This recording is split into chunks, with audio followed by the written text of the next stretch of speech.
Hello, hello, hello. And we are live. Hello, everybody. Gosh, it's been too long. I'm Josh Heck yes, it is. with the Order of the Dice here, coming to you live on Twitch.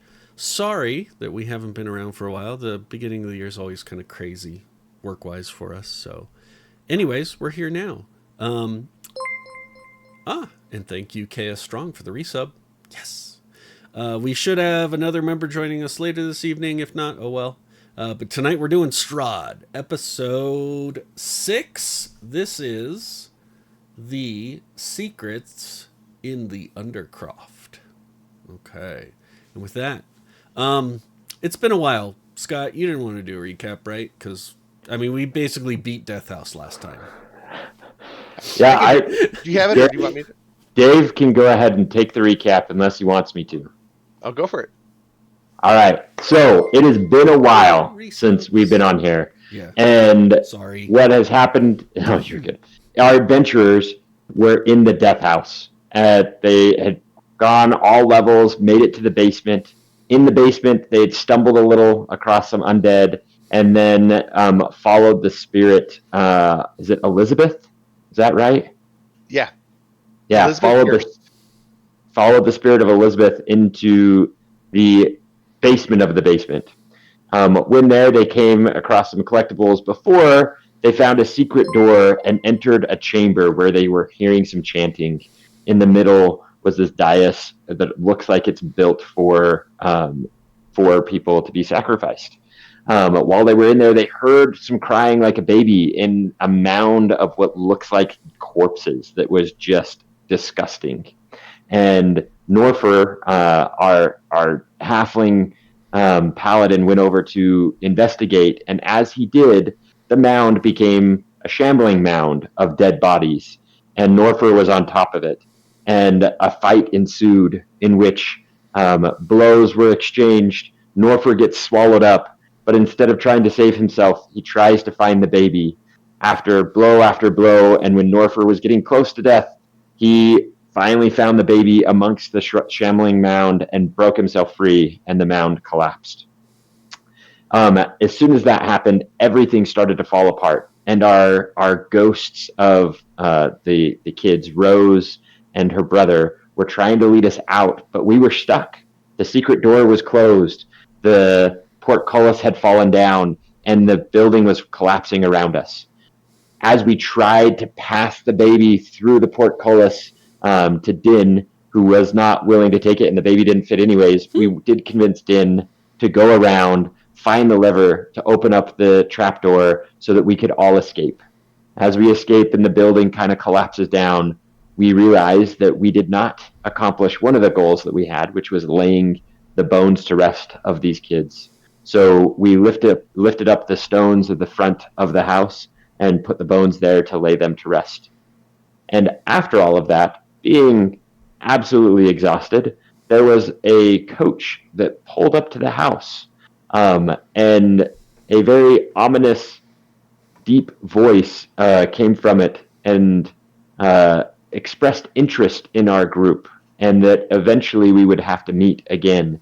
And as this man came out, I believe, if I remember correct, Dave, he flew away as we were done talking with him, which left us all a little terrified.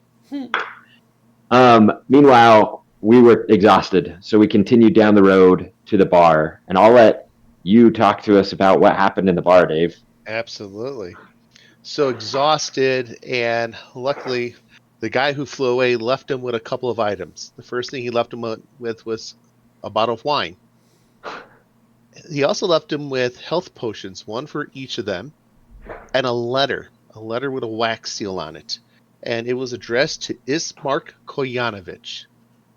So they took a stroll down the road, and they found this tavern. It's called the Blood of the Vine Tavern. They go inside, and it's a dingy bar, and they see people at the tables. And one of our guys went up to the bar counter and asked, "Whoa, who's this Ismark guy?" And they pointed out Ismark was this gentleman sitting in the corner, and you could see that he's already had maybe one too many glasses of wine that evening. Blonde hair, stern chin. He had some armor on him, but just something was off. They approached him, and they learned that his father just passed away. But something else was bothering him, but they didn't quite know what was wrong yet. So they said, hey, we got this letter that was given to us to give to you. He recognized the symbol, and then he opened up the letter, and it was addressed to him directly.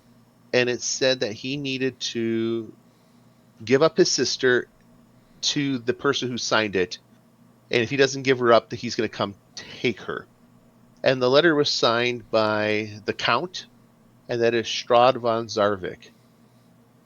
The adventurers asked who he was, and he said he was just this dark devil lord over this domain, and that he's been after his sister.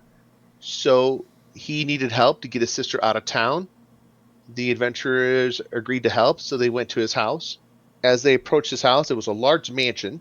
Oh, you also learned that this guy's dad was the Burgermeister of... But they say Burgermeister? You did? Burgermeister, yes. Burger. He was the Burgermaster of Barovia. And... Oh, that was funny. And the house looked like it's been attacked. There's scratch marks on the walls, on the windows. There's burn marks. It was just very eerie, very ominous. One of the people walked around, noticed that there was tons of feet print around, a combination of bare feet and also not bear, not like rah bear, but just someone without shoes, and wolves. They saw it all over the place. So Norford, being the tiny person he is, being the paladin, he's really good. I don't know if he tried to kick in the door, open the door. He did something to get the door open, and he fell down, or he was knocked down. But as he came to, he realized that there was a woman over him holding a dagger to his throat, and I think that's where he left off. Nice. So what are we gonna do? All right. Do you mind removing your dagger from my throat? Hello, can I help you? He's a polite one. Ismark, are you safe? Who are these strangers at my house? You hear the male voice that you guys met at the bar. They are friends. They're here to help. Leave him alone. Let him up. She slowly pulls a dagger off of Norford's neck.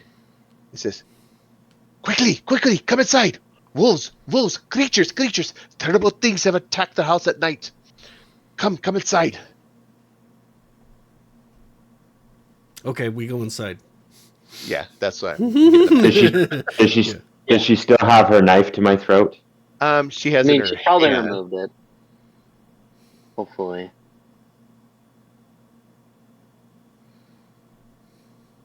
Come inside. My father's heart, it couldn't stand such assaults. But strangely, since his death, the house has been quiet. Let's go inside. Come. Okay. She motions for you guys to come into the house, and as you step in the interior of this mansion, you see that it's well furnished. Nice. Yet, it's clear the house has been long neglected. The windows are boarded up, and every room is filled with holy symbols. Their presence almost suffocating. You notice a coffin on the floor. Okay. And it's open. That's creepy. To go take a look in the coffin. Absolutely. Yeah, right? Let me pull everybody in right now so you guys don't get freaking killed outside. Thank you. Okay. Benevolent Dungeon Master. All right. I know they've done some new updates to this with some hotkeys. I got to write down what those keys are. Cool. But yeah, so you come inside, you look in the coffin, and laying there, you see an older gentleman, scruffy face, white hair, kind of on his forehead. He's got a ruffled shirt. He's got kind of a suit jacket that's got some filigree on it, some designs that are kind of metallic. And then you see he's got long black slacks, and he's got black shoes that are polished. When you get close to, you also notice that you can smell decay from this body. And around the coffin are wilting flowers. Mm. The door shuts, and Ismark's just standing behind you. Okay, everyone's inside.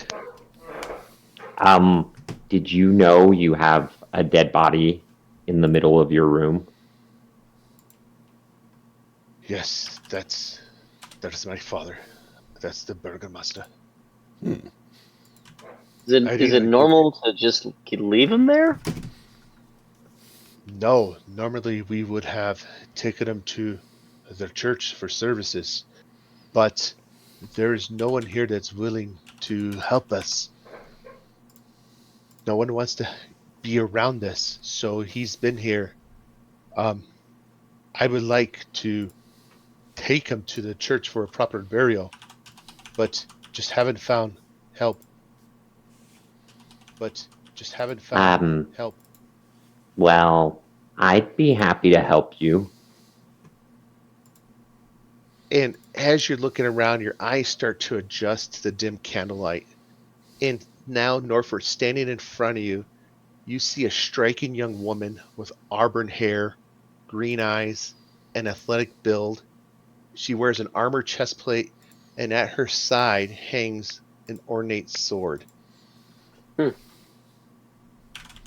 Okay. Well, I'd be willing to take any help that you could give us, but not right now. It is very, very dark outside, and it gets dangerous. Are you scared of the dark, or? There are many things that surround the house. Wolves, zombies, undead, and they just want me. And I need to stay inside. Ismark jumps in and goes, Irina, they will help us escape this cursed village and bring us to safety. Let me prepare a room for them. And Ismark kind of takes off down the hall to get you guys a bed for the night.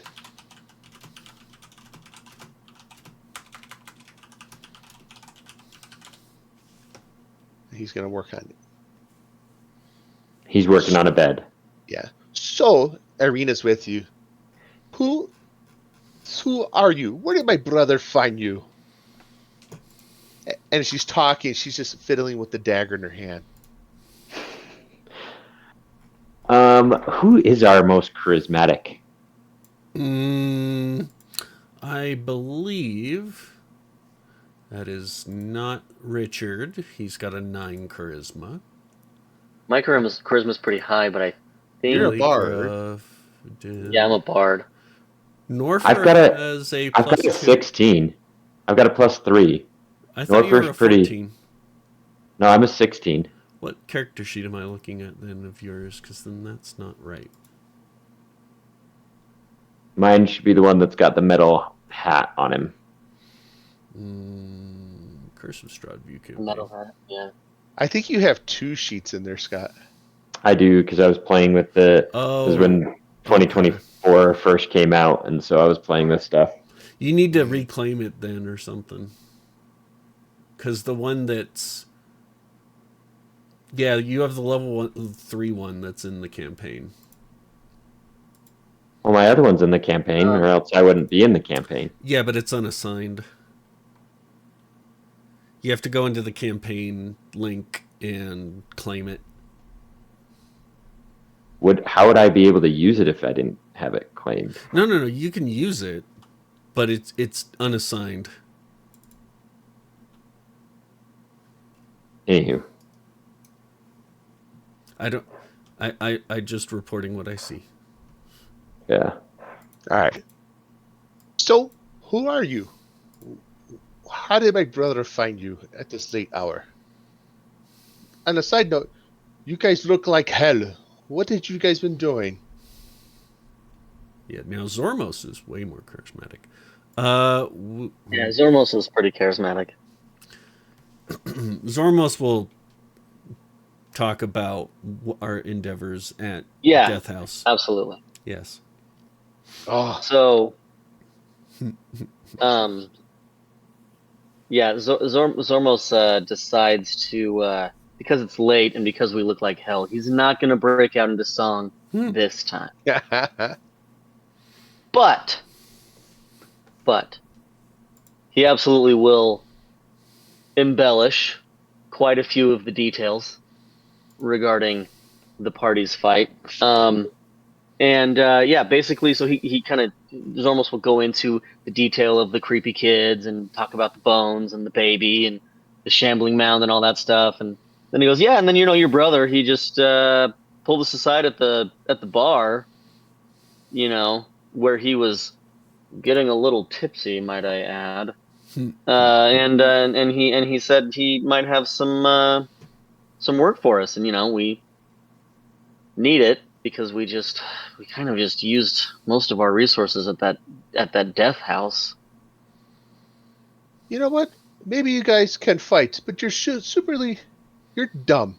There's a big sign in front that says, "Do not go in the creepy house and don't talk to the creepy children."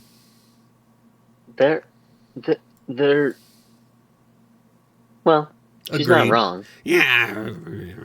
Well, since you like talking to creepy children, the house will be back in about 3 to 5 days. For some reason, you destroy the house and it comes back, you destroy it and it comes back. So, the creepy children will be there in about a week. Do we even get anything good out of that house? I think we'll avoid the house, but that's beside the point. Right now, let's talk about your problems. And she kind of looks away a little bit. I need someone to make a perception roll. Ooh. Oh, mine is terrible. Plus do 7. Do not use mine. Yeah, here it comes. Here it comes. There we go. 18, baby. All right. When you say that, you notice that her demeanor just suddenly changes. And she kneels down by the coffin. What did we say that made her demeanor change? Oh, well, we basically just said that we were going to talk about her problems because the point of us being here is to help them with their problems, my lady. Yeah. She kneels down, and she reaches into the coffin and she moves her father's hair out of his eyes. And she kind of fixes his collar a little bit and takes some of the dead flowers off of his chest. The dim glow of candles flicker off the worn wood panels of the mansion. You hear the quiet creaks of the old building as the evening air filters through the cracks on the walls. Shadows dance, filling the corners of the room, giving the place a feeling of loneliness and dread. As you turn towards Irina, her presence seems both gentle and unyielding. She stands tall, with a quiet strength in her posture. But there's a determination in her eyes, despite the apparent weakness in her voice. And as she's looking at her dad, she says, "Weeks before the death of our father, Strahd, the devil, came to visit me. At first, he came with soft words and promises, but each time I was drawn outside into the cold night, I would somehow return." She sits there and she rubs her neck as she's talking. "With no memory of the hour's loss, except for the fang marks he left on my neck." You feel the air in the room start to get colder as her voice grows heavier with the weight of her words. Strahd would either stand outside our gates confessing his twisted affection for me, or would leave wolves undead waiting for us. She looks down at the coffin, her face just really sad. "A few days ago, our father, his heart not withstanding it any longer, he died." You hear in the distance some glasses kind of clink together as Ismark walks into what appears to be like a dining room, holding a few bottles of wine and holding glasses in his hand. "Ismark wishes to take me away, to escape, but I cannot leave, not without laying our father to rest. The villagers, they feared me. They'd avoid me. No one has dared to help take him to the cemetery. My brother has found capable people to help us. Perhaps you are those people. You hear Earsmark from the other room saying, Sister! We will take Father to the church in the morning, yes? We speak with Father Donivik and lay him to rest there. Then we must leave to Volaki. It's a settlement far from Castle Ravenloft, hidden deep within the valley. There, we may be safe from Strahd's eyes. I hope. But we must hurry. Time is not our ally. And they look at each other as you guys are standing there. Score update, Canada just won. No. They just won. Well, I guess I can have that was a good fight, for you. Canada. That was really good. You're still a lesser country. For those watching online, that's just hockey. Just, yeah. So they're looking at each other as Ismark is slowly pouring wine into glasses for you guys. As Arena and Ismark are kind of staring off, Norfer leans over to Avram, who's standing next to him, and says, I think we could cut the tension with a knife. Siblings aren't happy with each other. And Avram just says, yeah, I think you're right. But Avram, seeing the drink, decides to go in and partake. Sit, drink. And She Din looks up. follows him in. Mm-hmm. She looks up from the coffin and kind of just stands up and looks. And Norfer, is that where you're going to be? Yeah, Norfer's gonna come by the coffin, and Norfer's going to say a little prayer over her father. So he takes out his holy symbol and says a little prayer. She closes her eyes and just listens. You don't have Billy Gruff here, but Billy Gruff would be with Norfer. All right, let's find Billy. Hey, Billy. Oh yeah, because aren't Billy Gruff and Norfer homies? Well, Billy's the cleric and Norfer's your paladin, so they're your two holy people. Praying. Yeah. And as the bard, I will bring some spiritual tunes. Billy still has some spells too.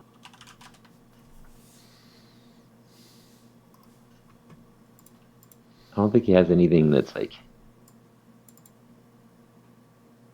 good spells for this though. Alright. Whatever. You still praying? Yeah, the two of us are praying. Okay. We'll have Billy on the other side of Arena. And when our prayer's done, we'll just look at her and say, hey. Billy's like, yes, as Norfer said, our little friend here, will happily go with you tomorrow and lay your father to rest. But I think it might be a good idea for you to get out of here too. Thank you. My brother, he's preparing rooms for you. I think we have like 3 beds, so you guys will just have to share somehow. Also, on our way to Volaki, I know of a Vastani camp.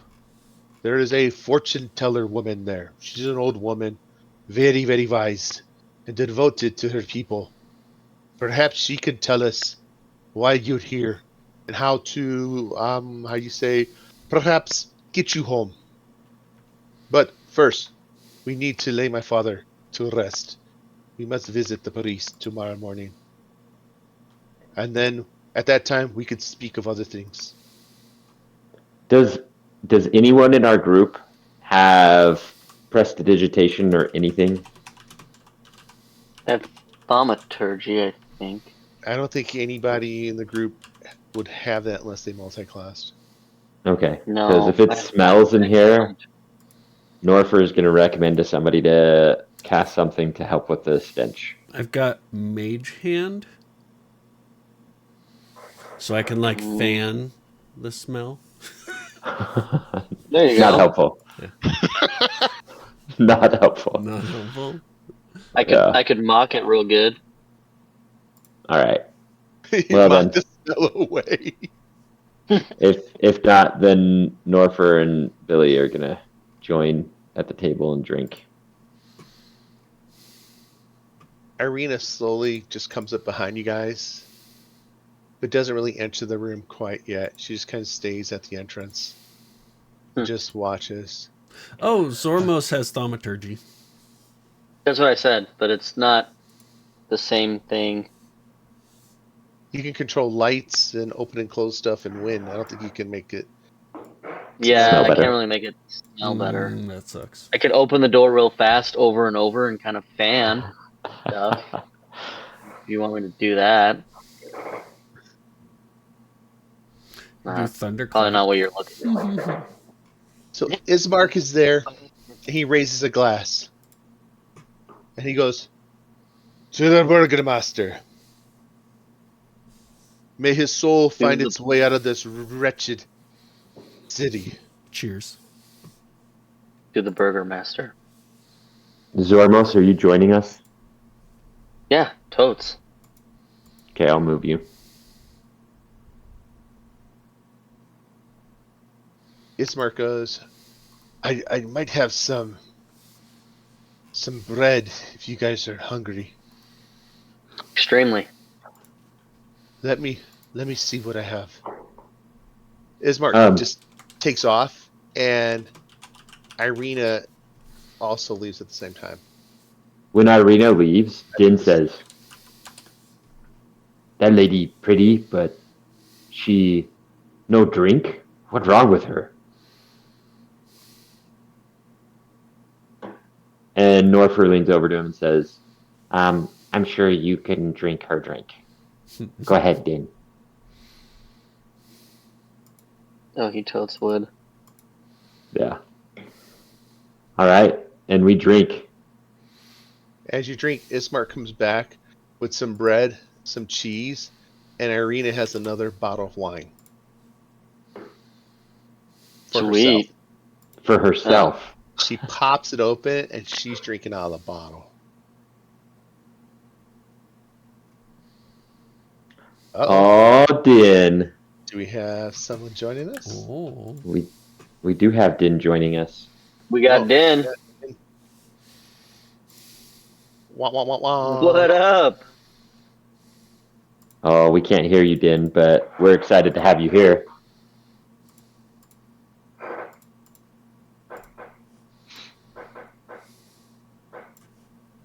So Irina's downing her own bottle of wine. Yes, her own And then- bottle of wine. And then there's bread and cheese. Yes. And Ismar puts it on the Neat. table, picks up his goblet that he was drinking out of, and just has a seat. He's just drinking as well. Avram's gonna ask Irina if the wine that she has is better than what her brother offered, because he'd like to taste it. Oh, it's in the other room. So she takes the bottle, and she goes, "It's the same thing." And you look on the label, and it says Purple Grape Nash, number 3. And you have other ones that say Purple Grape Mash all around. She goes, "This is what we do here in Barovia. We drink, we smoke, we have sex, and we fight." And she just drinks. And it's like her demeanor has changed back to that lady who pulled the knife on you in the very beginning. If she says all of that, I'm gonna say that Avram says, "Well, there's one of those things we haven't done yet. Would you be interested?" Start drinking. Is my mic working now? Yes. Yeah, here you Yeah. We can hear you. Little bugger. Sweet. My mouse is now the only thing not working. Cool. So, where are you guys from? Where are we from? I don't even know. It's been a long time. Yeah. I actually am not sure about that either. From Where are around. we? From around. So you guys like to fight? We're drinking. Tell me stories. Tell me a great battle that you've won or lost. Oh, Zormos can tell you about the battle that we had right before we came here. And I look at Zormos and wink, like, the battle that we all were part of, that we showed up at the end and then celebrated with, and then we ended up here the next day. Yes, that is definitely a true story. So Zormos busts out a lute and plays a lively tune.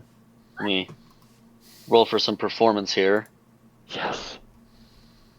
Come on, baby. Come on, baby. All right, 17. I'll take that. All right. And he plays on his diddle and on his little lute here, and recounts the tale, sings a song, and the song. Basically, I'm going to say that he plays a song to the tune of "The Devil Went Down to Georgia," the Primus version. Yes. Yes. And can he do minor illusions? Let me make sure. I need to. I guess thaumaturgy makes noises. Dang it. Yeah, no illusions of any kind. But he's gonna use. I'm gonna use thaumaturgy to basically create some extra sound effects behind what we're doing, and illustrate the sounds of the battle as I sing about said battle. Yeah, so everyone is. Norfer is going to be pounding his spear in tune with the music. What a badass. So It's not terrible for That's pretty good. I'll take that. a paladin, right? Like, anyways. Just to the beat. You got it. Yeah. You got it, man. And you can see that both Ismark and Irina are enjoying it. And it's almost as if they haven't had a form of entertainment in a long time. And they can finally kind of rest. So Aw. Ismark tells you guys, wow, that's an amazing. So, what's the It's scariest? very true too. The what's story the is very scariest true. creature that you fought? Oh.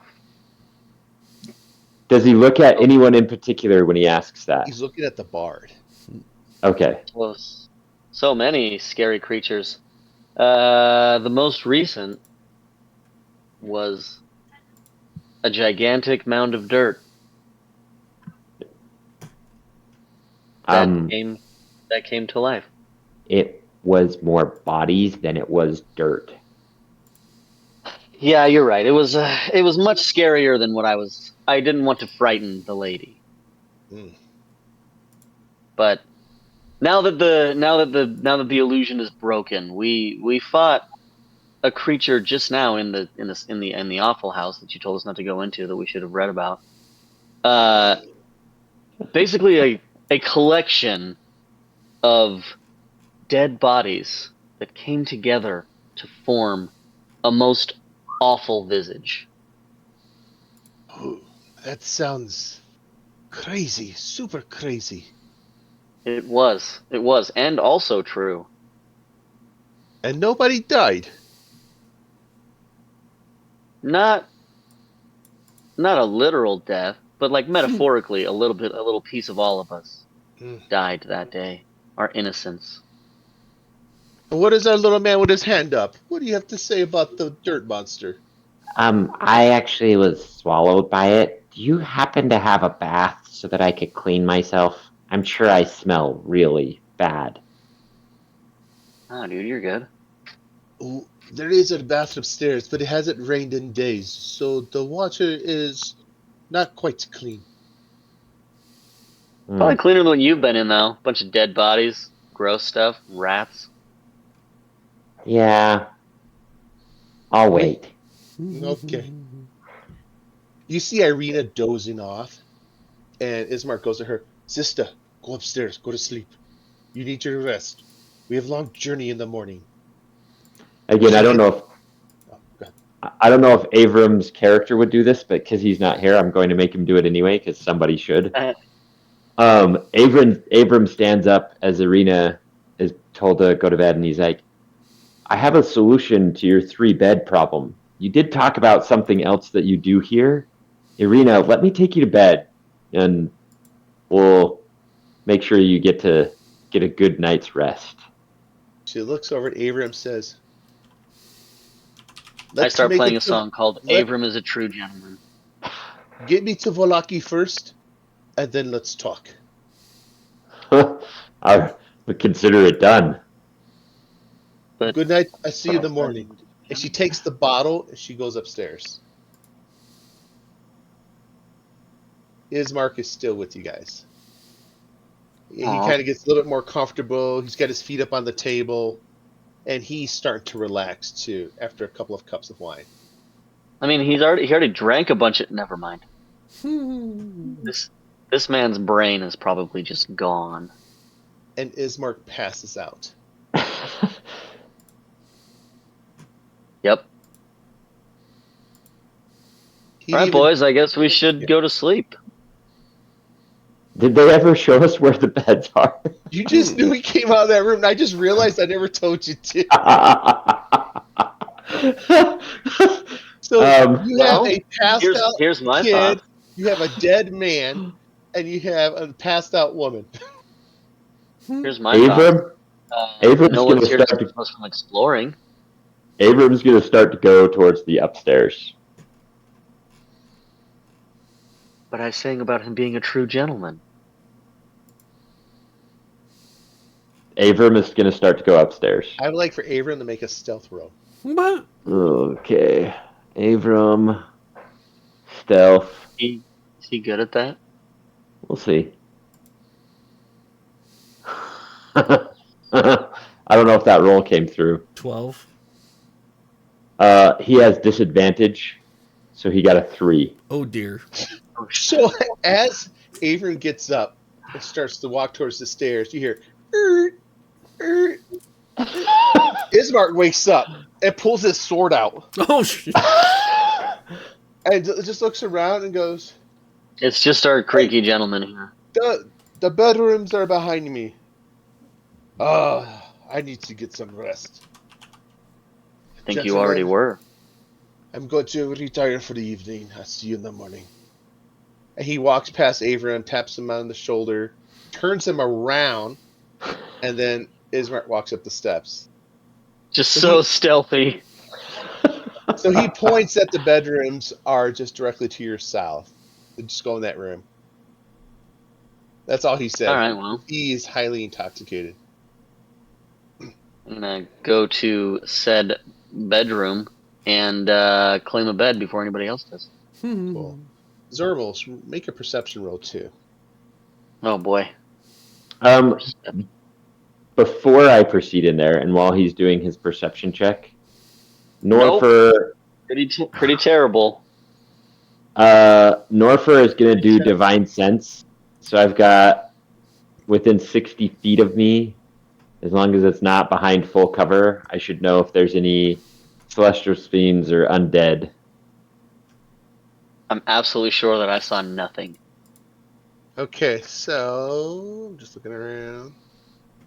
You don't feel anything inside the house, but for some reason it feels real creepy outside the walls. All right. But nothing in the house. We were just in a creepy, terrible house, so I just wanted to make sure before we go and lay down. Yeah, there's a dead guy. He's dead. He's not like undead. He's just dead. He's just dead. Maybe we should have closed that coffin before we went to bed. It's open. Oh, Din's awfully quiet. Oh, of course I said that. Are we in the village of Barovia? Where are we? You're in the village of Barovia, and I will show you exactly where you are again. You're good. I got it. All right. Actually, you guys are to the south, in the house I outlined in blue. Because Yeah. because we've also already found some exciting things amongst books. Norfer, before he goes to bed, is going to go into the room that it looks like there's bookshelves all around. Yeah.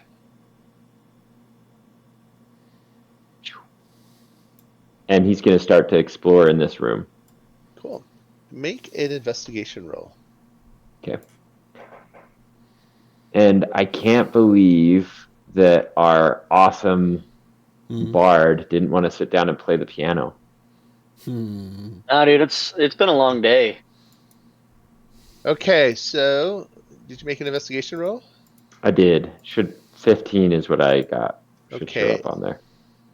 So you're able to read a couple of the titles. I would like for you to roll a D100 3 times. Ooh, fun. D100. Doesn't even have that as an option over there. Roll dice. Oh, there we go. 3 times? Yeah. Okay. So just tell me what those numbers are. 75, 32, and 60.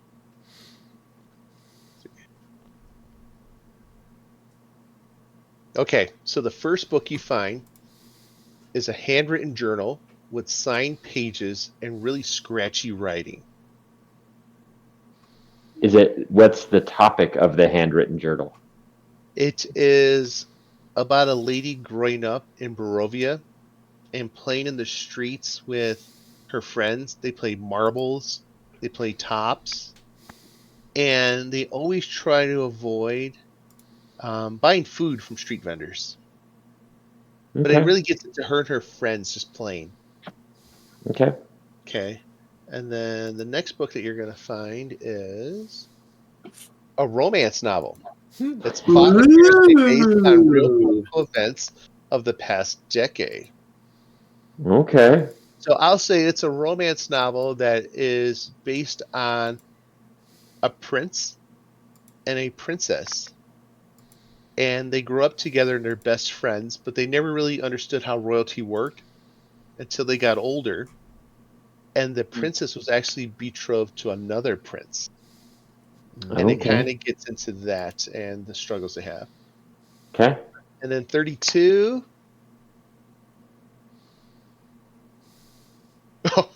A diary containing very heated entries about a neighbor the writer hates. Okay. Spicy. So let's say that this one is a lady wrote it. Okay. And when she grew up, she grew up across the street from this lady that had all these gentlemen come by every day, fancy gentlemen, beautiful clothing, nice boots, top hats. And every time that she'd see her, she would always have fine clothing, fine jewelry. Her kids were well taken care of. They went to the best schools, but she didn't have a husband. But she had very nice stuff. One day she went into her house and she noticed even the furniture was really nice. Nice furniture. Her bathroom had gold fixtures. And she was just very jealous on how this woman got money, but she never really understood how.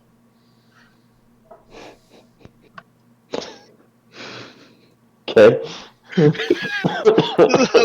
Those are 3 of the books that you found. I love it. I love it. That was a fun list. I gotta save that one. Norfer reads them with rapt attention. Billy is also going to search for the books. I don't know if anybody else cares. Give me 2 rolls for Billy. 2 D100s. Yeah. Let's see what kind of books Billy finds. 13 and 22. Okay, 13. The first one he finds is a child's diary filled with crude drawings and attempts at stories. Just real basic stories, stick figure drawings of animals, almost like in a crayon-like writing instrument. And in 22, he pulls out the book, and all these pages follow the book. And it's a loose stack of pages with terrible jokes scribbled on them. Just bad jokes that you wouldn't tell unless you want to get 8 tomatoes thrown at your face. Like dad joke bad, or like inappropriate and not really funny? Dad jokes. Okay. Like, it's a joke that you tell that only you laugh at. Billy is chuckling as he's reading his book. Jokes ever. Okay, I'm going to Google bad dad joke, and this will be the one he's focused on. Yeah. Bad dad joke. This is the one that Billy says out loud. Okay, and since he rolled a 22, I'm going to take the 22nd one on here. 1, 2, 3, 4, 5, 6, 7, 8, 9, 10, 11, 12, 13, 14, 15, 16, 17, 18, 19, 20. Oh my goodness. So this is the joke that Billy is caught on. It is... I can't even say it because it's so funny. A skeleton walks into a bar and says, "Hey, bartender, I'd have 1 beer and a mop."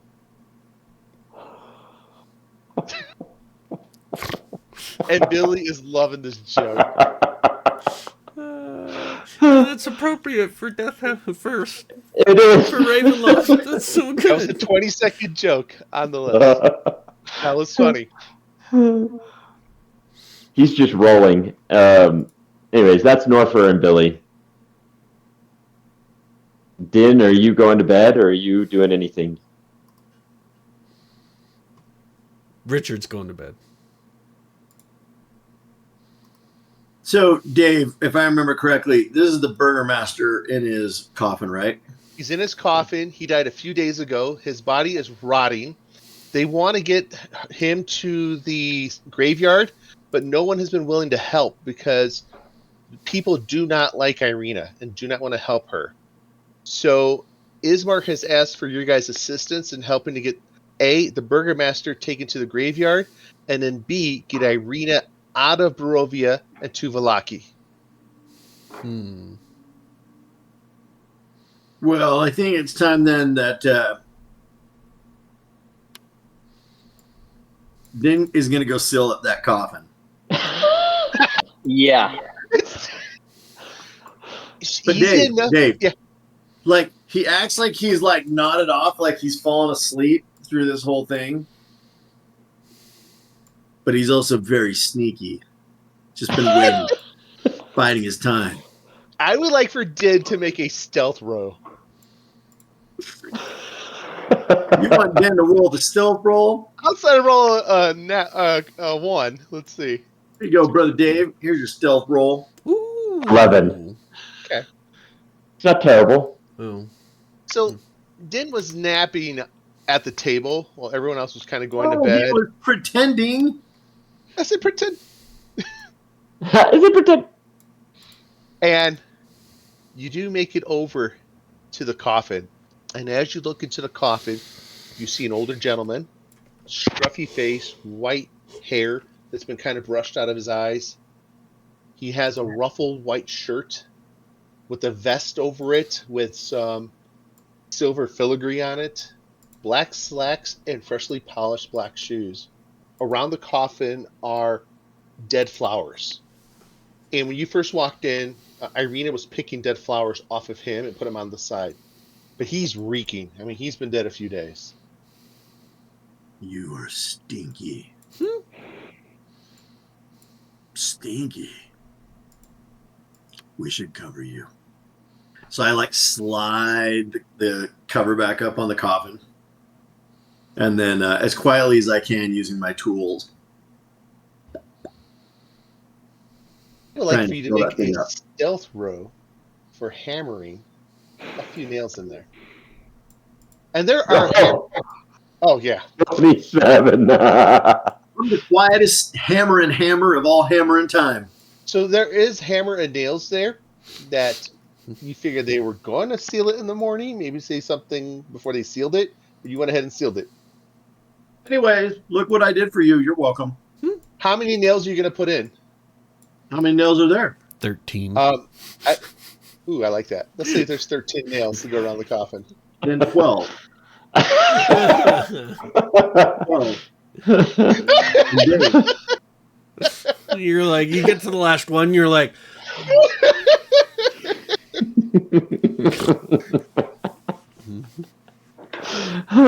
This place is the creepy.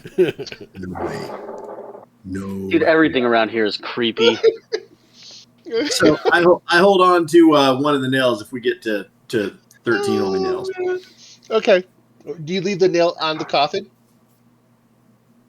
I'll put it in a pouch. Oh, you're taking the nail. he's taking the 13th nail. Are you taking the hammer too? It's their hammer. You taking it or not? No, I go set it on the table. Okay. Now, Dave, was he married? Not that you know of. No one asked. Yeah, so probably no one's sleeping in his bedroom, so I'm going to go find out where his bedroom is. He's going upstairs. Okay. So I would like for you to first make a stealth roll. We're going up the stairs, and then an investigation roll once you're upstairs to determine which of the 3 bedrooms may be his. That's a little bit of a little bit of process of elimination. I see you get up there, and there's actually 5 doors. So he's going to put his ear and listen for people snoring or not sleeping. So door number 1, you hear snoring coming out of it. Move on. Door number 2, there is no sound.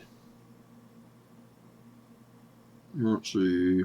Oh, I don't see upstairs, but No, All I right, don't have it upstairs. let's go to door number 3. Door number 3 has no sound. Which of these doors so far seems like it would be open to the master suite, like is more centrally positioned? Let's make an investigation roll on that one.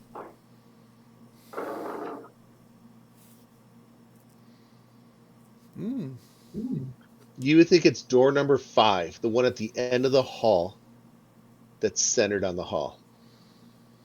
Yep. Okay, I'll go listen down to that one. If no one's there, then I'll open that one up. It's also quiet.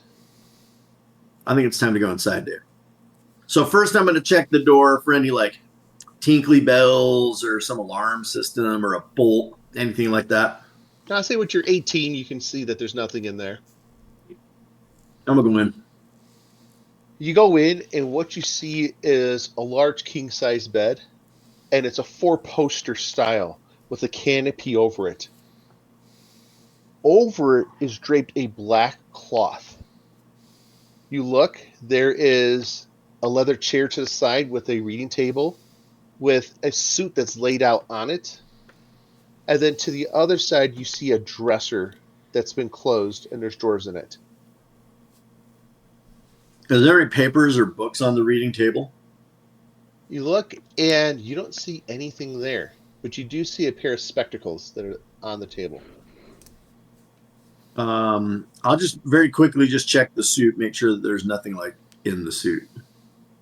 You go through the suit, there's nothing really outstanding, and then you reach inside the breast pocket, and there's a feather. Feather? Make a nature roll.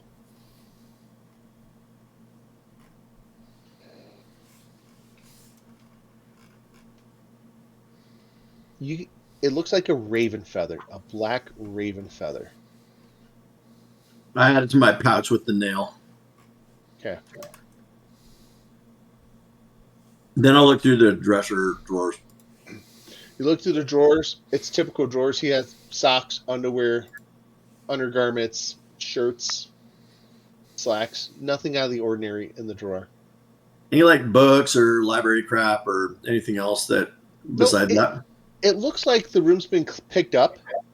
It looks like that there might have been paper there at one time, but everything's been cleaned, and that's why, like, so you see the suit laying down and a black drape over the canopy bed. Can I see through the drape into what might be inside the canopy bed? It's dark, so without lighting a candle or physically taking it and moving it, you can't see. Even with my dark vision? I mean, I don't think you can see through a black sheet. Well, Dave, I cautiously creep over to take a peek. You walk up to the curtain, and you're just like, you have already, this whole trip to Brovy's been just one creepy thing after another. You just take a deep breath, open it. Real quick. I'm being like burglary, right? Like I'm not touching things I don't need to touch. Like I'm not like yanking things. Like if I'm opening the suit, I'm folding it back to where it was left at. You open it, and there's nothing wrong with the bed. The only thing you notice is that one side is a little bit more worn than the other side, as if the Burgermaster preferred one side over the other. Anything under the pillows or?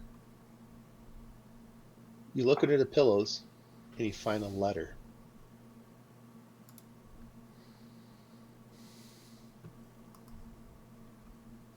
Can I read the letter? Mm-hmm.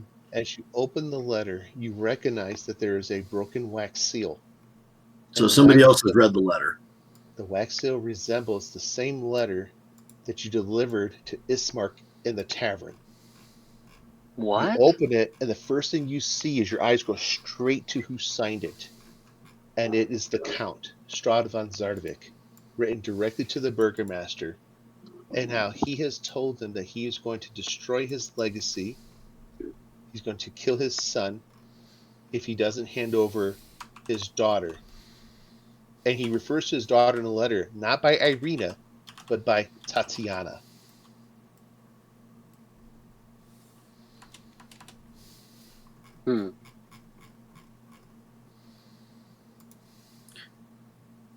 I think the letter comes with me.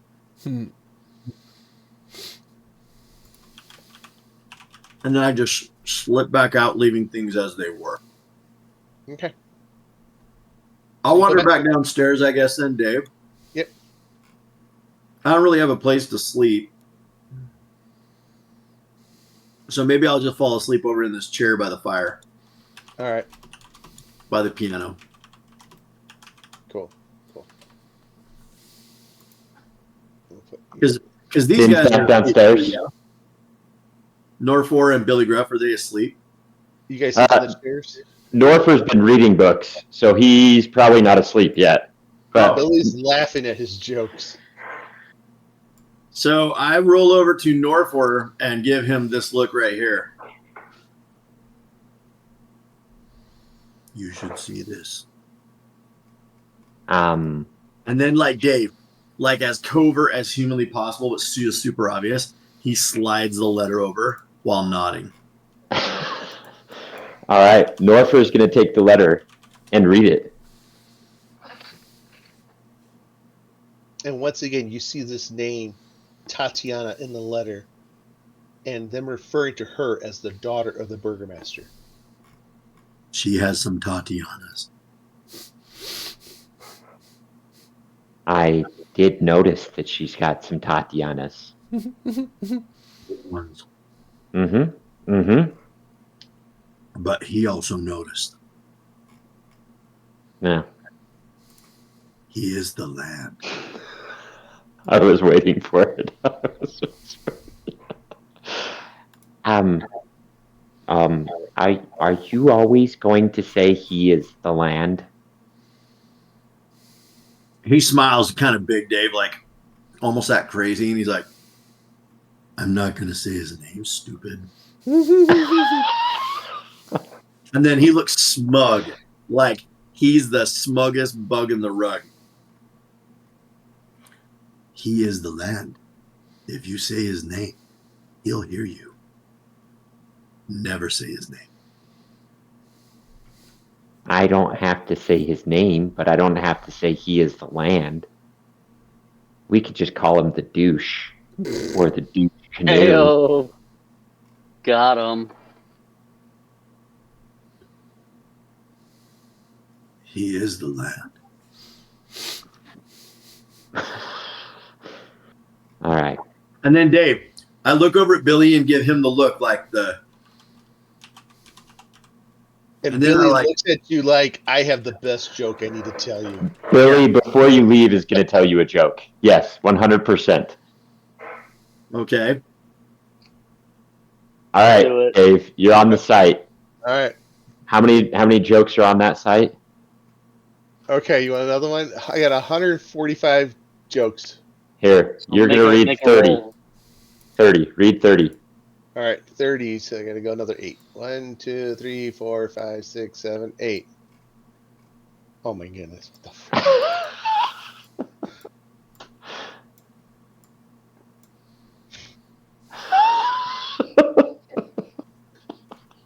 Come on, read it. Dad, did you get a haircut? No. I got them all cut. An oldie but a goodie. Dave, without even any emotion at all,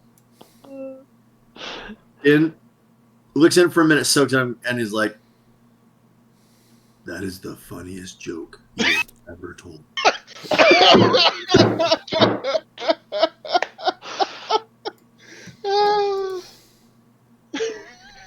All the hairs. Oh man. We gonna go think on that. And then Dave, I like slowly meander back over to my chair by the fire. Yeah. Billy is still laughing, but Norfer's got a lot on his mind and he's reading his book, but his eyelids are getting heavy. But Norfer did, because he's smaller, did just plan on falling asleep right there in that chair. Okay. And then Billy is gonna go and cuddle in the bed with Sir Richard, because Sir Richard's small too. Richard. All right. So the night gets dark, the candles eventually burn out, and it's a new day. You guys will all get the benefits of a long rest, finally, because I know everyone needs it. Yes. And we go up in the level, right? No. So as you wake up, you notice that Irina is already dressed, buttoning up her armor chest plate. She then grabs a black cloak and swings it over her shoulders. Come on, Irina, you gotta get down here. You also hear noise from Ismar coming from the parlor, saying, "How the hell did this freaking coffin get sealed? Where's the nails?" And you hear him just kind of fondling around with something. Irina just looks at him and says, "Don't worry about it. Our guests probably were a little upset last night and sealed it. Just don't worry. Don't worry." Oh, I needed. Oh. You guys come out of the bedroom? Because you guys are hearing him. Sure. Yeah. Zormos comes out. Norfer is gonna come and sit at the table. Ismar yells from the other room, "I found some salted pork, and there's 2 more bottles of Sweet. wine up there. Make sure you eat it all, or take whatever you don't want." This fool had wine till he passed out, and now he's waking up in the morning and his first thought is, hey, give me some more wine. You rolled a 3 as you walked through the pantry. You would have saw other stuff. That's true. No, that's fair. When Itch wakes up, Mhm. Billy is totally big spooning him. Oh. Arm over him. That's what you get for not being here. You're gonna be the little spoon. No, Itch is here. Itch is. I'm here. Who's big spooning me? Billy. No. Sure. No, I thought it was the other way around. No, sorry. I said Billy because he's the bigger guy. Which is Billy's really changed weird because Richard is like infested with fleas and flies, and he stinks to high heaven because he's a He's a goblin, right? Well, I'm a goblin, and I'm also a ranger. But the ranger what is it called? It's the Swarm master. Or yeah, whatever. it's the swarm master. So instead of an animal companion, I control insects and vermin and stuff like that. Yeah. So you guys look on the table and you see that there's 2 bottles of wine with the same label as last night, purple grape mash number 3, and there's 5 to 6 handfuls of dried pork on the table as well.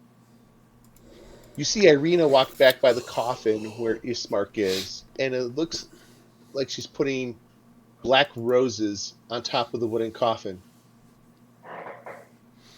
Ismark gets up, walks towards the room, and looks at you guys and just says, "Who would help me carry my father?" Uh, I put the nails in his coffin last night. I have one left. Can I have that, please? Oh, yeah. And he dropped a feather. You should have that, too. Yeah, Avram is going to volunteer because Avram's strong. But yeah, so I'll help him, and I give him back the feather and the nail. Where did you get Norfer, this feather? In his room. What are you doing in his room? Letter. What? What letter? What the hell are you doing? Hey, Norfolk, you should show him the letter. Show him the letter. Norfer does. Norfer gets out the letter and shares it with him. He looks at it. He quickly puts it in his pocket and does not share it with Irina at all. Where exactly did you find the feather? In his room, in a suit. Irina, look!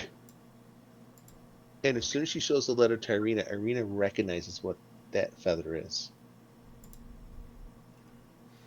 I think they own a tavern in Valaki. We must stop by there. They must have been talking to father. Okay, remind me in Valaki. We'll stop by the tavern and find out. Okay, so are we just going to pretend like we don't know what that letter said? we are not. We are. Yes. I don't Like want Dave, he puts his hand so that Irina can't see his face. And doesn't change the volume at all. My furry friend, I don't want to upset her anymore. We could talk about it on the road. Okay, that's good. Because Between me and you have drink. Let me talk to Irene about the letter. But thank you, friend. This is super important, this feather. Thank you. Yeah. Hey, I'm a helper. Oh my gosh. Okay, thank you. Shenanigans. So, we have some to help with my father. Yeah. I have big arms. They're long. I can help. I'll carry it for sure. And then I would like for someone to possibly escort Irina as well. I have a duty to help with my father. But can someone escort? Everyone's got that on lockdown. No, that's the naughty one. He's a pervert. No, he could carry coffins. You know who's good?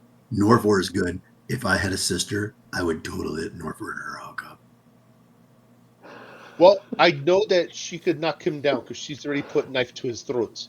Okay, little one, you walk with sister. Perverted one, you carry coffin. Yeah, let's go, pervert. And as you guys walk to the coffin, he just mentions that the village has not had a funeral in several months. He would be the first person buried there in some time. Norfolk.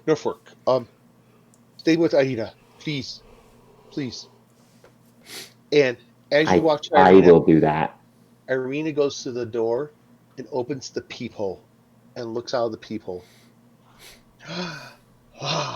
Looks like we have a little bit of sunshine breaking through the mist. It's a sign we should leave. And Irina opens the door, throws the hood over her head, looks down at Norfort and says, "Let's go, my guardian," and walks out of the house. Ismark looks at those that are going to help with the coffin and says, "Okay, let's get around. I would like for everyone helping with the coffin to make a strength roll as we lift the coffin." All right. Oh, that is not something that Zormos is doing, but he'll cheer them on. Mm-hmm. Okay, so Straight Zormos, strength. do we have enough people to carry the coffin? I guess Zormos, you can walk with Norford. Straight strength. Yeah, it's just straight strength. I just want to hope no one Okay. drops the coffin. There's Billy's It'd be a roll. little more athletics then, wouldn't it, Dave? Of like a combination of. Oh yeah, we can do athletics. Yeah. Okay. So Richard, I let's think do you're too short to help with the coffin. Yeah. I mean, could- you can he rest could- it on my head, but It just hangs and kicks his legs, though. no, I'm hanging off of it. I'm adding to the weight. All right. These Richard, are fantastic rolls. Oh, it only shows Din's roll on there. Okay, so I got. Do we get a long 30 rest, by the way?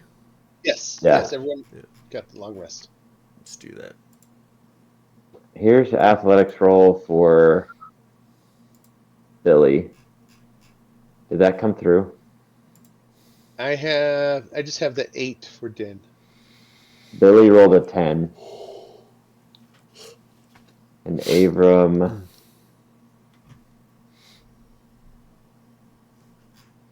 rolled a 22. Hmm.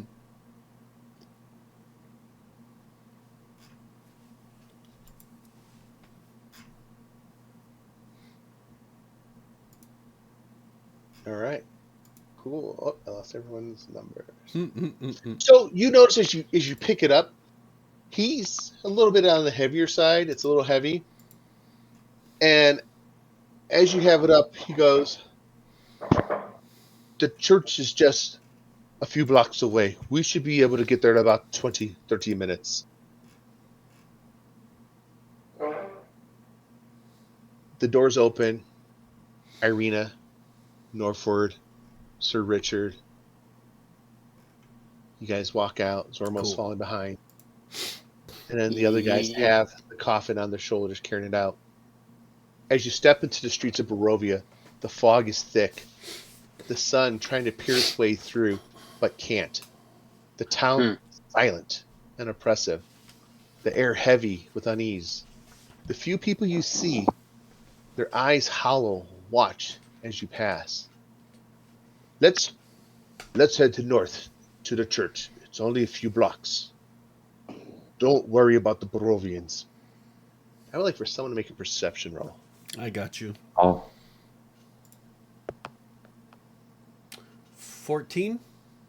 Okay, cool. So you look at Ismark's face, and Ismark's got kind of a scornful look as he's looking at these Barovians. You look at the few that are out there, and you see that they're very pale-faced, like they haven't seen the sun in years. Their Except for the clothing, guy on the far right. their clothing's kind of worn. You can see these guys are farmers or they're tradesmen, so they work hard. But they all have the same expression, this hollow expression, as if no one's there. Like their soul, something's wrong with it. Ismark kind of under his breath talking to the three of you guys around the coffin. They have a tendency to stare openly, in silence, expressing their disapproval, especially with anything unfamiliar. And he looks at Are the these the rest of the bugbear. Barovians, Dave? Excuse me? The rest These of are- the Barovians? Yeah, these are the Barovians in the street that you're walking by. So especially, there's a goblin in the group, there's a bugbear in the group. You guys are not kind of fitting around. Let me pull the map back up in Barovia. So you're on the bottom where that house is outlined in blue. Yeah. You're going to work your way north. The green is the inn where you guys actually met him. And as you guys are walking, he's just talking to you guys. Don't let them trouble you. They are not the most talkative of people. And as you continue to walk, you can see that there's a few children playing, shooting marbles on the side. Let's have everybody carrying the coffin. We're about halfway there. Make another strength roll. Billy got a 16. Avram got a That's 16. Avram got a what? 16. Okay. So it's a little shaky, but we're still able to kind of keep it afloat. Ismark continues to talk. Barovian children, they're not happy children. No. They are raised in fear, told again and again not to wander from their home or into the woods. They know little of hope or joy, and they are taught to fear Strahd above all else. Norfer's going to be talking to Arena as we're going. I know your father just died, but can you tell me about your mother? I don't Good really question. know my mother. The Burgermaster is not my true father. I was, like you say, adopted as a little girl, and I've been with him ever since, and he's treated me well. He's treated me like his own daughter, his own blood. He's trained me. He's had me do the schooling, but I know not of my real parents. Do you wish you knew more about your real parents? Sometimes yes, sometimes no, especially with this obsession that the devil has over me. I With my many encounters with him, I only remember the beginnings, but never the ends. And I don't understand why he calls me his Tatianas. I don't understand why he wants me to be with him all the time. There are folklores that talk of a Tatiana that he fell in love with many, many years ago. And it's because of her untimely death that we have this wretched fog that never leaves as she looks up. And you see that sun trying to get through, but it can't get through that fog. This fog, it doesn't let us leave. And even in death, we cannot leave. Our souls sometimes come back and are reincarnated in other bodies. We need to eliminate this so we can finally be free. But I've always been too scared to ask the right questions to the fortune teller. Maybe as I put my father away into the ground, I could put my fears into the ground as well and confront the fortune teller and ask her, how can we be free of the devil himself? So that seems like a really good question to ask a fortune teller. She's very old, very wise. I've never seen her, but I've heard of her.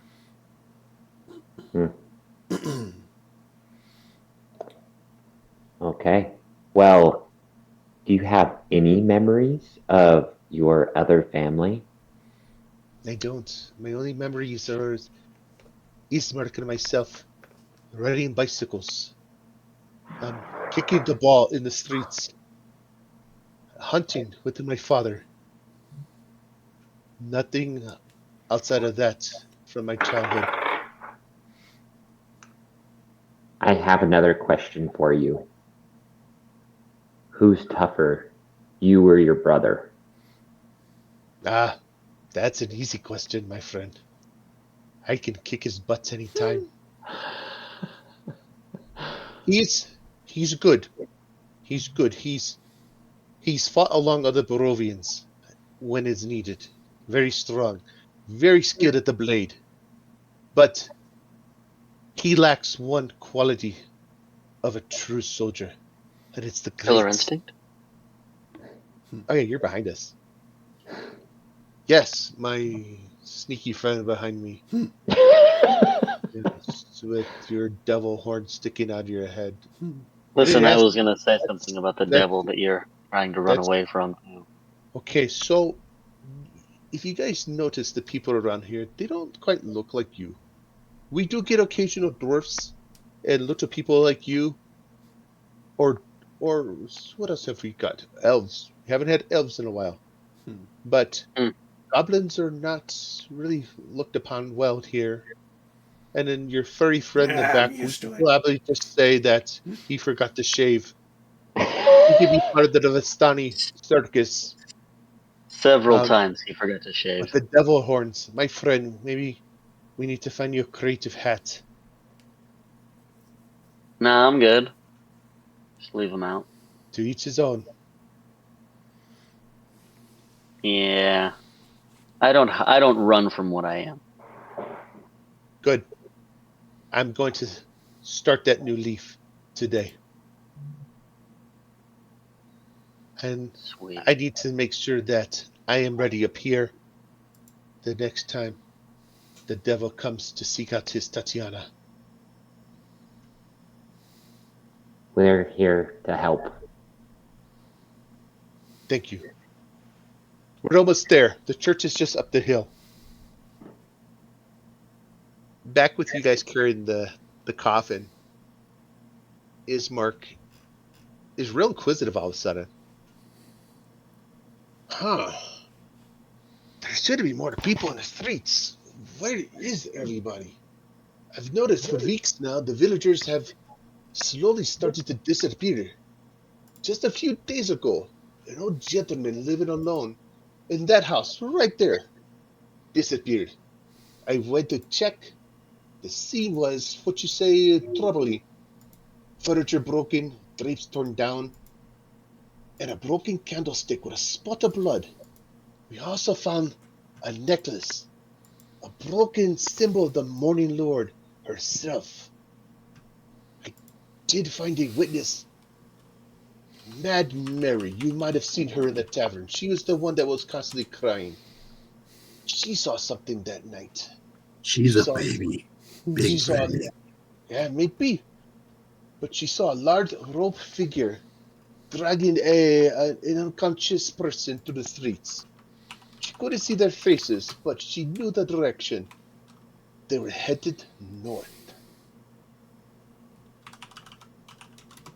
Wolf people. I've heard of such wolf people, but I have not seen them. I think there is a cave to the west, but there are many, many wolf people. Whoops, you guys were supposed to see that one, sorry.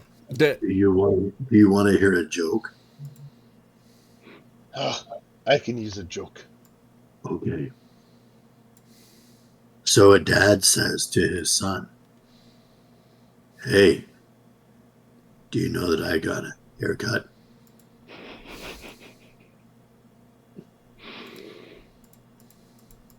And he just nods. There's no punchline. There's no follow-up. Oh, He doesn't laugh, but he looks like inside it's the funniest shit he's ever said in his entire life. He is self-satisfied, Dave. Like, you're going to be an interesting one to travel down the road. I'm excited to join with you. I've Good long joke. Good joke, my furry friend. Billy, who's also helping carry things, starts to bust up laughing.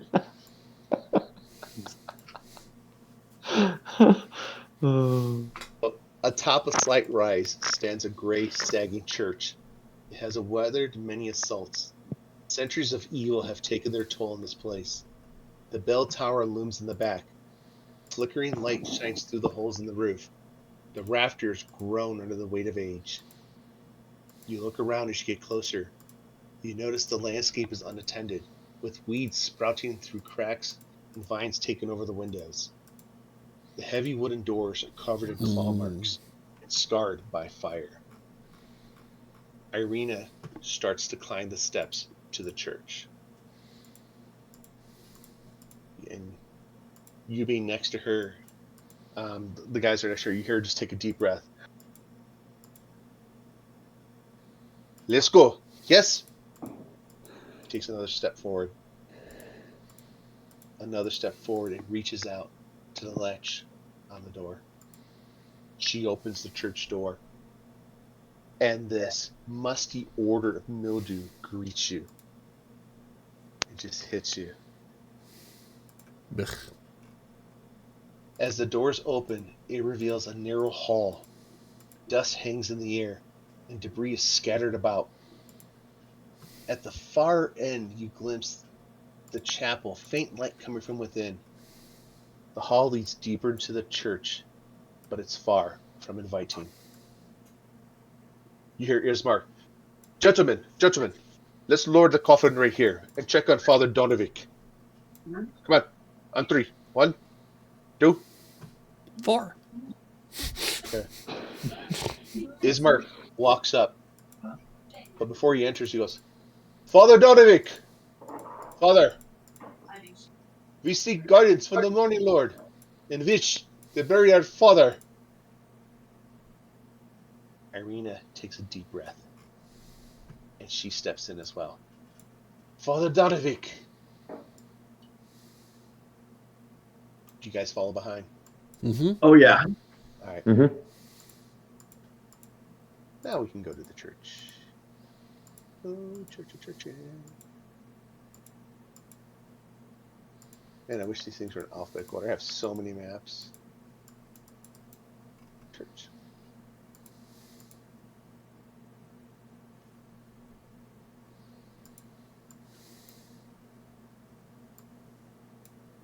Okay. As we come in, Dan looks around. This place sucks.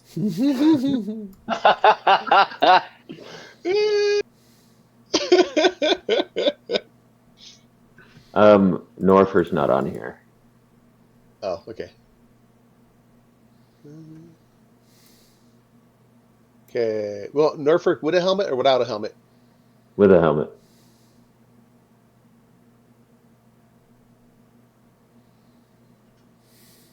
All right, cool. As you walk in, you see the chapel is covered in debris, broken pews and hymnals scattered among the floor. The many drapes and tapestries covering the windows are torn and barely hanging from their curtain rods. At the far end of the church sits a cloth-scarred altar, behind which kneels a human-shaped person. Next to him hangs a long, thick rope that stretches up to the bell tower. You hear a soft voice reciting a prayer.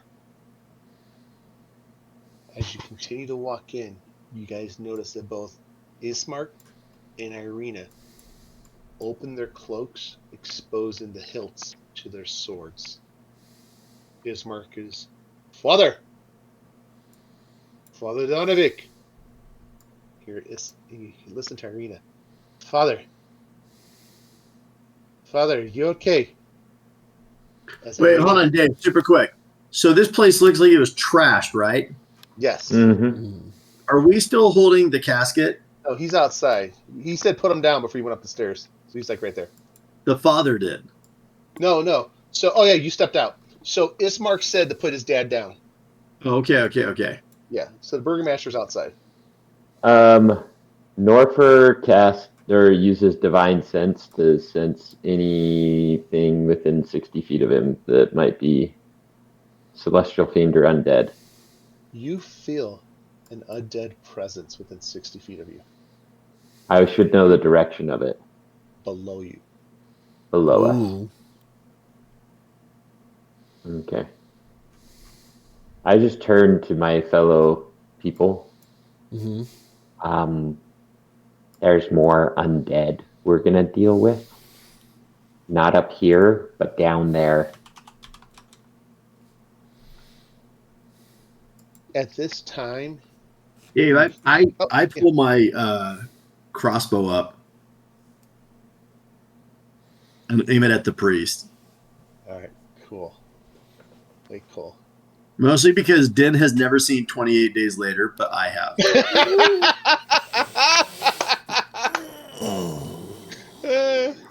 And just saying. You hear The swords are coming out. from behind the altar. Ismark, Irina, welcome Welcome. Hmm.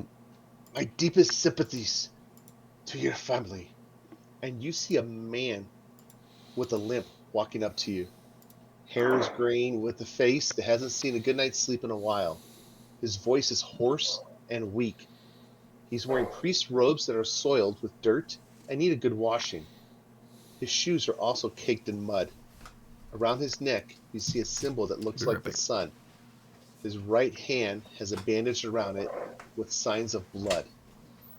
I felt like the sunshine this morning was a good symbol for the Morning Lord. Welcome, friends. Welcome, friends of Irina. Welcome, friends of Eastmark. I am Father Donivik. May the Morning Lord protect you on this day. He walks up to the brother and sister. Dave, I have not lowered my crossbow. I'm obviously threatening. Yeah. You're looking at Irina and Ismark, and they're just looking around at the debris everywhere. I mean, the chapel looks like it just got destroyed. Father Donovan says, Don't mind the mess. Come. Let me get a better look at the two of you." And they take a step closer, but their hands are both on the hilts of their weapons.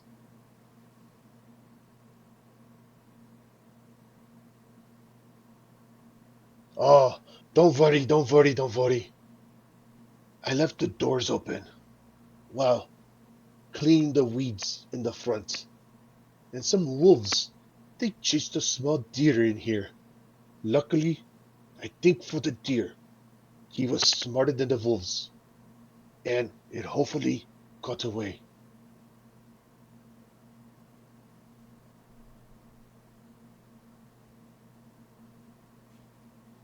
Ismart looks directly at the priest, trying to read him.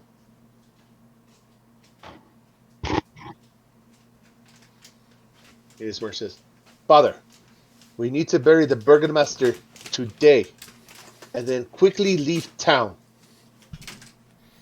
Yes. Let me make the preparations for his grave. I would need your help to bury the Burgomaster in the cemetery. We will begin at dawn. And Ismark jumps in immediately and goes, "Father, no. We don't mean to rush you. We want to bury him now so we can leave now." Father Donovan walks by Ismark, holding his symbol. He just kind of touches Ismark on the head and walks by each of you. Can I roll insight on Father Donovan? Absolutely. I don't want him to touch me. Well, that was a terrible roll. So you look at him, and he just looks like frickin' hell. And his clothes are soiled. And for being a priest, you would think he would have like clean clothes, but he looks like I said, hell. And once again, the place is shambles. He looks tired. Something's wrong. Something's bothering him. And he walks by you guys, and he goes right into a bedroom, and he sits on a bed. And as you look in the room, you see the room is just dirty. It contains a wooden bed with a straw-filled mattress. Next to it rests a small table with an oil lamp burning brightly on it. Mounted above the bed's headboard is a wooden sun-shaped holy symbol. He picks up a book from the table, opens it, and just begins to read the book, tuning everyone out in the hallway. This guy's weird. Billy is going to step up to him as a fellow person of religion, and he's going to say, "Hey, Father, what is going on here? There is so much wrong going on in this building, and it looks like going on with you. I've had a death in my own family, and I know it's hard. It's seeing the brother and sister out to the sanctuary has just brought those memories back. Plus, I've not given someone their final rites in several months, so I need to brush up on it. And you look in the book, and you can see it's religious rites that he's looking at, and procedures, and how to bury, and what to say, and what candle. And so it's a religious burial procedure and a ceremony. He's just kind of brushing up on it, but he does look extremely disheveled. Okay. Billy's gonna say, just put his hand on the father's shoulder. And he's gonna say, Father, don't worry about it. I know what I'm doing. I can take care of it this time. But how many people have passed away that you haven't given their rights to? And you see his hand start to shake. He looks up at Billy, and he's got this sorrowful look in his face. A few. And I feel like I've neglected my duties. And you see a tear fall from his face. And the tear lands into the scriptures into his lap.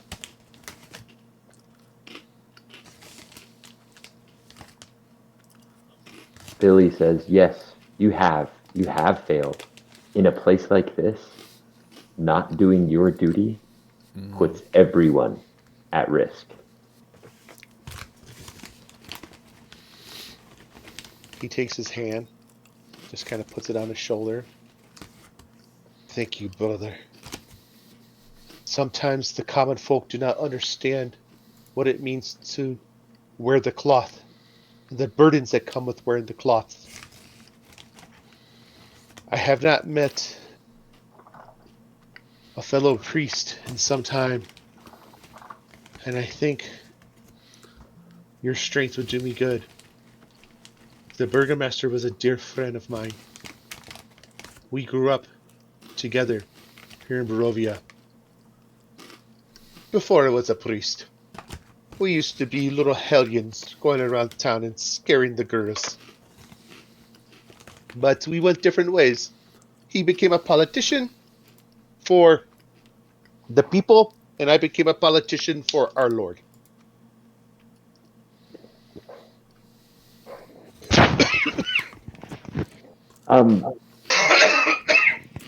You said that you lost a family member. Did you give that person, did you do their burial rites for them?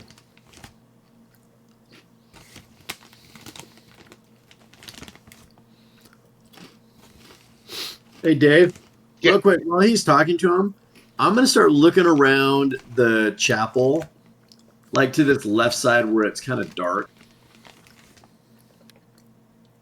But yeah, I'm going to start looking around the chapel, and because Norfor said that there's undead, right? Mm-hmm. Did you say that out loud? That, you know. Yeah. Okay. So, where do you want to go? And then I mean, I'll start by the door by Sir Richard, but like, as you can already tell, Din doesn't have a strong sense of other people's boundaries. Okay. So, I'll say you go ahead and open this door. And when you go in it, what you see is another bedroom. And the bedroom looks almost identical to the one that the priest is in. However, the bed is made and it's a little bit more picked up.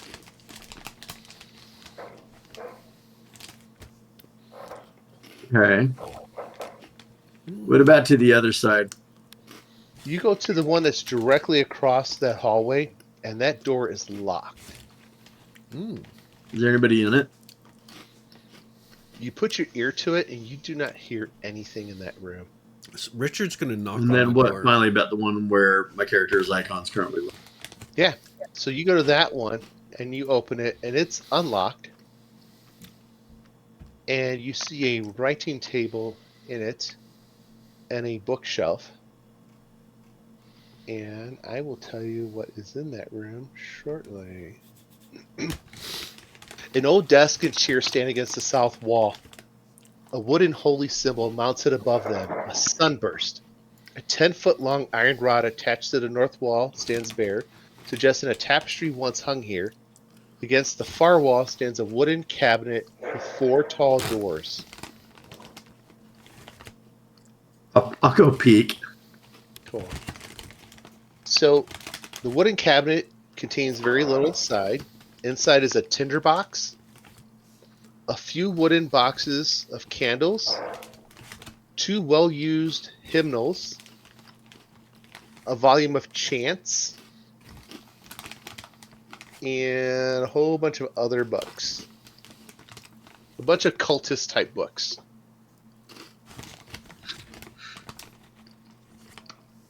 While Din's going around, Avram is going to check the one door Din didn't. Okay, and that door is locked. He's going to try and open it. Okay, so let's make a check. What is it? Sleight of hand check to open up the door. Mm-hmm. Oh, sorry, that's Billy. Wrong one. A 12. It takes a little bit to get open, but you finally get it open. And what you notice when you're inside is that, let me clean it up real quick.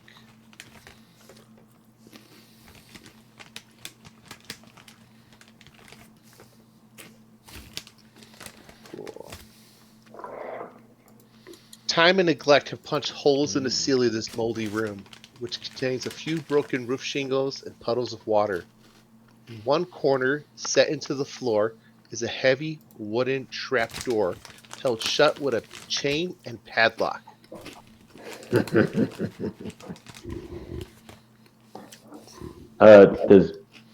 Does the father answer Billy's question?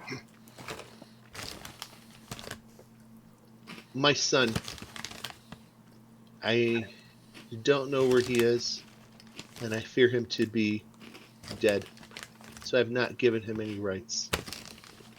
His soul is gone.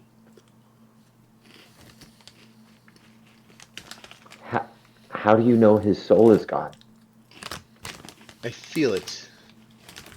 There's just something that a father knows. Richard's going to go inspect the trapdoor.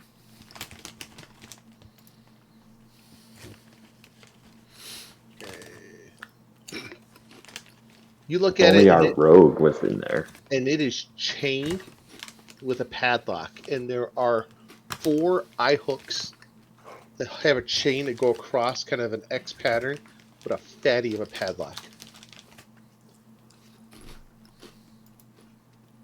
If only Din, our rogue, were in there. Din's going to go in there and pick the lock. Just, He's looking through books and stuff, I think. oh. Din, Let me know Din. when he's done, Dave. Yeah, so the books that you see is the hymnals are the hymns to the dawn, a volume of chants to the morning Lord, and the blade of truth, the uses of logic in the war against diabolic heresy, as fought by the ultimate inquisitor. A strange book that mixes logic exercises with lurk descriptions of fiend-worshipping cults. Okay, yeah, no, I'm gonna totally bring that for my homie Billy. He probably would love that shit. Father Donovan closes the book, and it's like, I am ready for the burial. Let's go find the children. Norfer Do has it. been asking, or been staying next to Irina, and is asking Irina and Ismark if this is normal actions for Father Donovan. Ismark tells you, Father Donovan has always been kind of an odd one. One too many screws loose, I think is the term. He's always kind of off. This is, he points to the debris everywhere. This is not Father Donovan. This place should have been clean, tidy. The weeds. He said he's been weeding, but there's weeds up and down. But he's covered in dirt and soil. I don't understand. There should be no weeds. There should be no broken hymnals. The curtains. This doesn't make sense. Something is wrong. Norfer gets closer to Irina because he was charged with protecting her. And then you hear Donovan come out in the hallway. Just, I'm ready. Let's go. And he sees the far door open. Yeah. No, Dave, we pretty much looted his entire church. Oh, also on the table, are a few sheets of blank parchment, a couple of quill pens, and dried up ink jars. Can I, before he pops out, can I have written him a note? Yeah.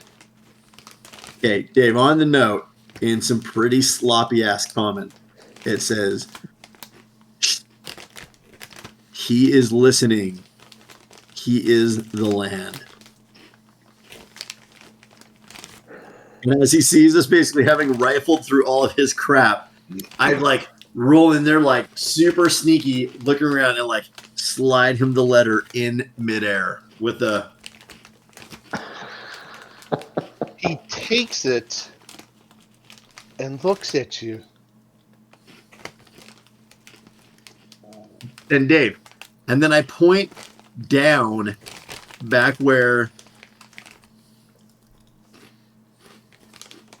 Let's not worry about that right now. Come. Let's bury the Burgomaster. Please. He's already dead. For the family. Billy's gonna ask, what need do you have for a door like that to be padlocked the way that it is? And then Dave, again, conspiratorially, there's something dead down there. And at that moment, you hear something come from down below. Oh shit. Father, I'm starving. Itch jumps like off of the trapdoor. He's been kind of futzing with it. I'm hungry. And it's Billy a trap. pulls out his Morning Star and gives this look of absolute disgust to Father Donovan. He says, "You said you didn't know where your son was." I said I did not know where his soul lies. He shoves Father Donovan out of the way. Whoa. Billy shoves Father Donovan out of the way, and he's going to go break this door open if Din doesn't open it himself. I will interject and stop. That is my son. He's not well. Hey, whoa, look, listen. Billy, I found you a book. You should read it. It's got words, and I don't see any pictures. It's probably good for you. But you need to stop. Ismark runs down at the same time. Donivik, what is that? And very stern, hand on his sword. Irina's down with Norfer side by side behind Ismark.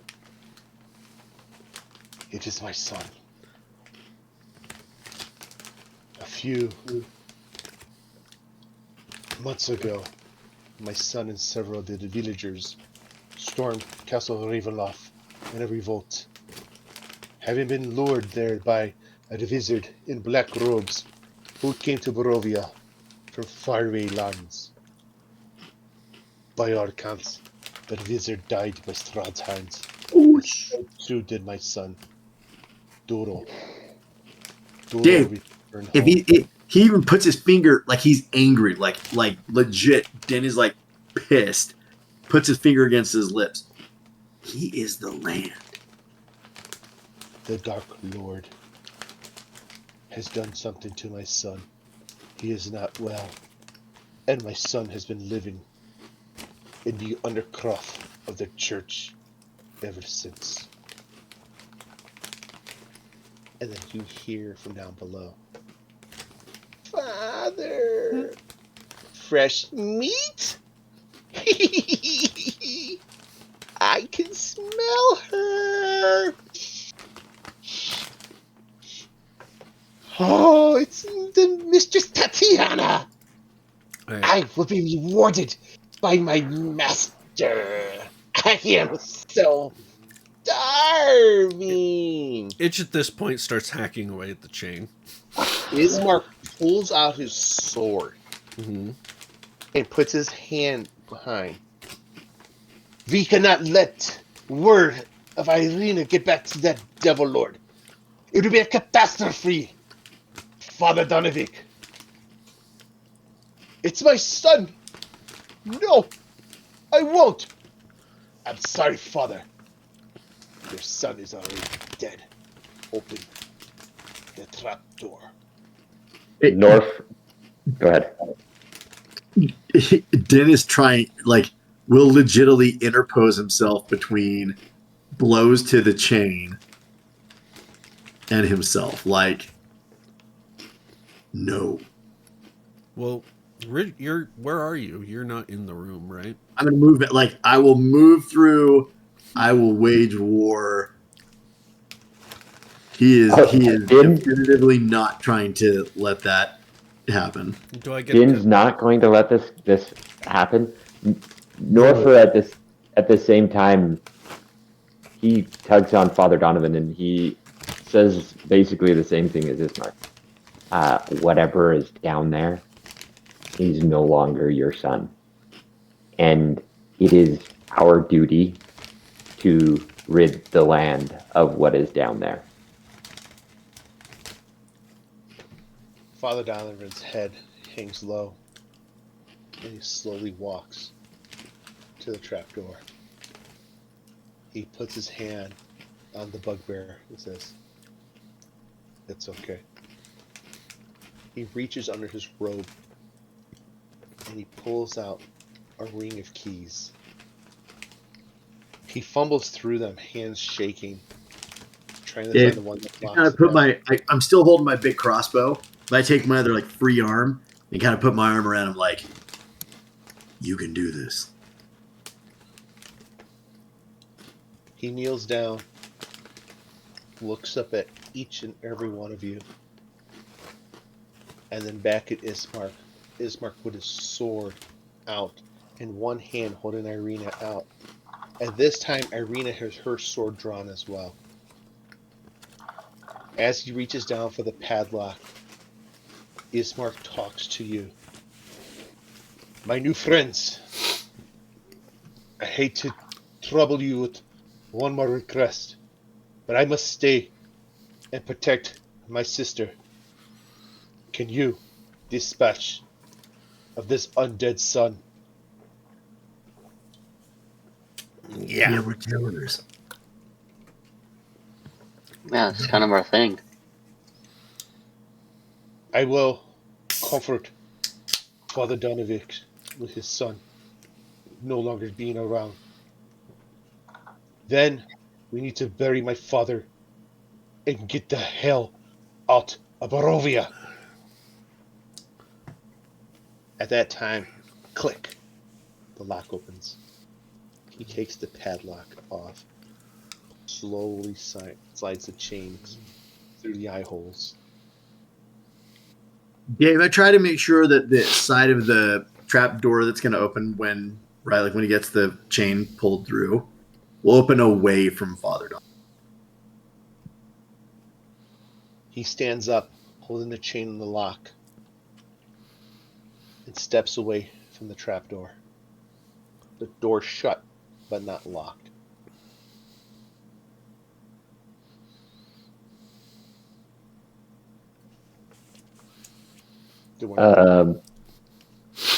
Yeah, Billy opens it. Sorry, Nick. That's what you get.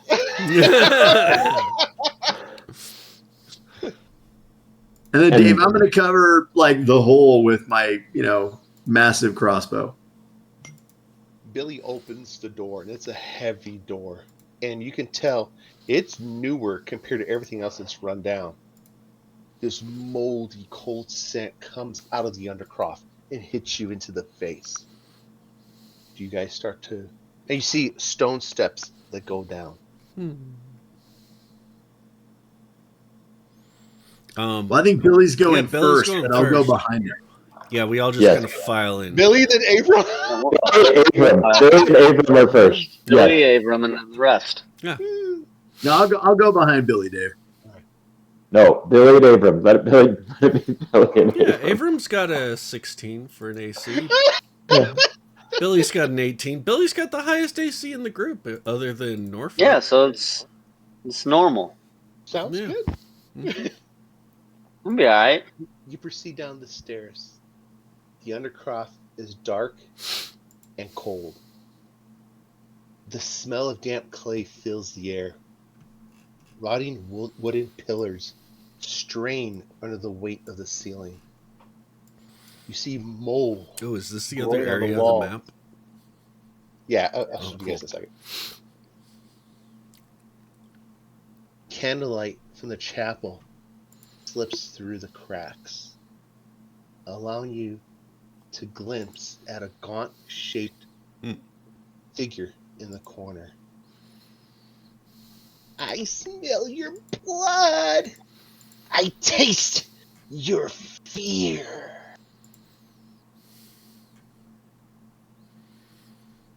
Behind you, the trapdoor shuts. Boom! And you hear the chain quickly.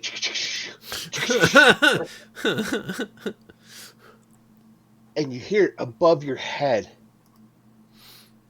And you hear that voice in the distance call out again. And you hear, Father usually brings them unconscious, but you'll be more fun. And that's where we'll end tonight. Okay, that's good. Guys, thank you so much. Yes, thank you, everybody. Thank you, everybody. Thanks, everyone. We are the Order of the Dice. Ragnardian. Yeah, Strahd. Okay. I'm tired. I'm gonna cut to the outro. Later.